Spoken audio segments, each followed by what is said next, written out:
নমস্কার, আমি সোমা। আপনারা দেখছেন সোমা কুকসের আবারও নতুন একটি রান্নার রেসিপি।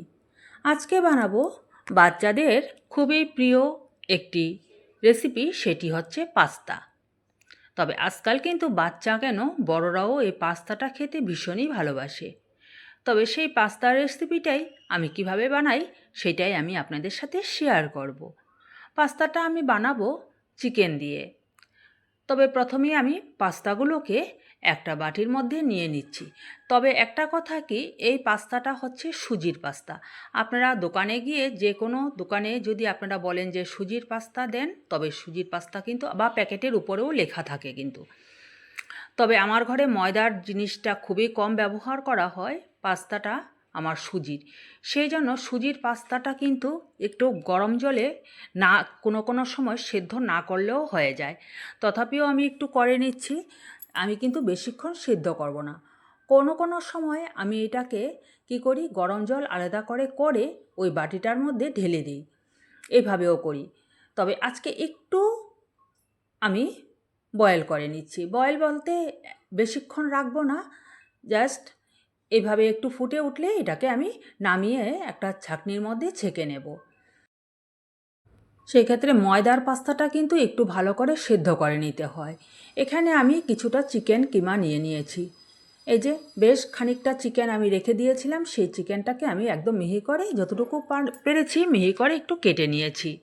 চিকেনটাকে আমি একটু আদা আর রসুন বাটা দিয়ে আমি মাখিয়ে রাখবো। 1.5 চামচ পরিমাণ আদা রসুন বাটা আমি এখানে দিয়ে দিলাম। দিয়ে আমি এটাকে কিছুক্ষণের জন্য মাখিয়ে এটা রেখে দেব। নুনটা আমি এখন দিচ্ছি না, নুনটা দেব আমি পরে। নুনটা দিলে কি হবে, জলটা ছেড়ে দেবে, সেই জন্য নুনটা এখন আমি দেব না। চিকেনটা ভালো করে মাখা হয়ে গেছে।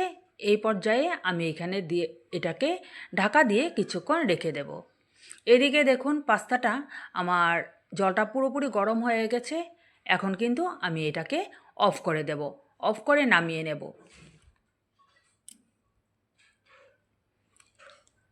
তবে সব বাচ্চাদের কথাই আমি বলছি, বাচ্চাদেরকে যতটা পারা যায় ময়দার জিনিসটা না খাইয়ে যদি এই ধরনের আটা বা সুজির কোনো জিনিস থাকে তবে এটা খাওয়ানোই ভালো। এই যে গ্যাসটা আমি এখন অফ করে এটাকে আমি ছেঁকে রেখে দিচ্ছি। এই যে দেখুন, ছেঁকে কিছুক্ষণ হয়ে গেছে, আমি রেখে দিয়েছিলাম। এই যে দেখুন ফুলে কয়টা কিন্তু ভেঙেও গেছে। এতটা নরম সুজির পাস্তাটা। এপাশে আমি দুটো পেঁয়াজ, ছোটো সাইজের দুটো পেঁয়াজ আমি নিয়েছি, আর একটা কাঁচা লঙ্কা মিহি করে কেটে নিয়েছি, আর নিয়েছি একটা ক্যাপসিকাম। মাঝখানের বীজটা ফেলে দিয়ে সেই ক্যাপসিকামের টুকরোগুলোকে এখানে কেটে রেখে দিয়েছি। এদিকে চিকেনটাকেও মাখিয়ে রেখেছিলাম, বেশ কতক্ষণ সময় হয়ে গেছে।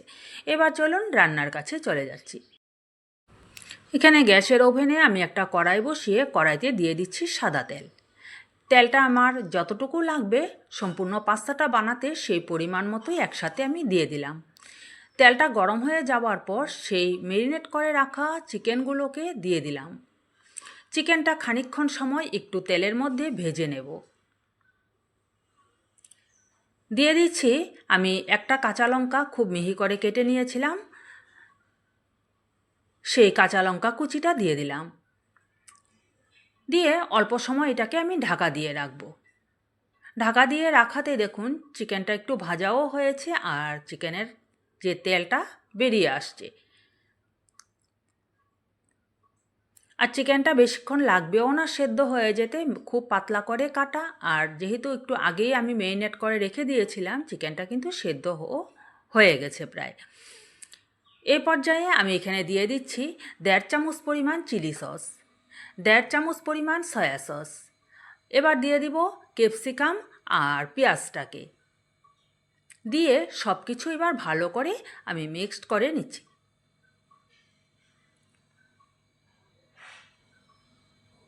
এ পর্যায়ে দিয়ে দিচ্ছি আমি স্বাদ অনুযায়ী নুন। নুনটা আমি সমস্ত পাস্তাটার মধ্যে যেটুকু লাগবে নুন সেই পরিমাণ মতোই কিন্তু আমি নুনটা এখন দিয়ে দিলাম। এবার দিয়ে দেব, আর বেশিক্ষণ নাড়াচাড়া করব না। এবার দিয়ে দিচ্ছি সেদ্ধ করে রাখা সেই পাস্তাগুলো। দেখুন পাস্তাগুলো যে ঢেলে রেখে দিয়েছিলাম তার মধ্যেও কিন্তু এটা অনেকগুলো ভেঙে গেছে। একবার হলেও আপনারা সুজির পাস্তাটা এইভাবে করে ট্রাই করে দেখবেন, এতটা নরম পাস্তাটা হয়। এটা কিন্তু বাচ্চা থেকে বুড়ো সবাই খুব ভালোভাবে খেয়ে নিতে পারে। অন্যান্য যে ময়দার যে পাস্তাগুলো থাকে সেটা কিন্তু একটু দেখবেন মুখে দেওয়ার পর একটু রাবার টাইপের একটা জিনিস মানে মুখের মধ্যে লাগে, যেটা ময়দার পাস্তা হয়। আর সুজির পাস্তাটার ক্ষেত্রে কিন্তু সেই জিনিসটা হয় না।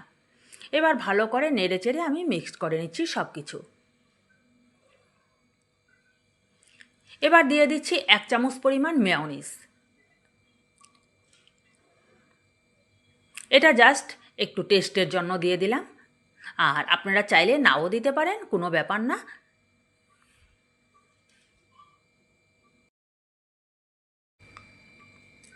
এবার ভালো করে মেয়োনিজটাকে সমস্ত পাস্তাগুলোর মধ্যে মিক্সড করে নিচ্ছি।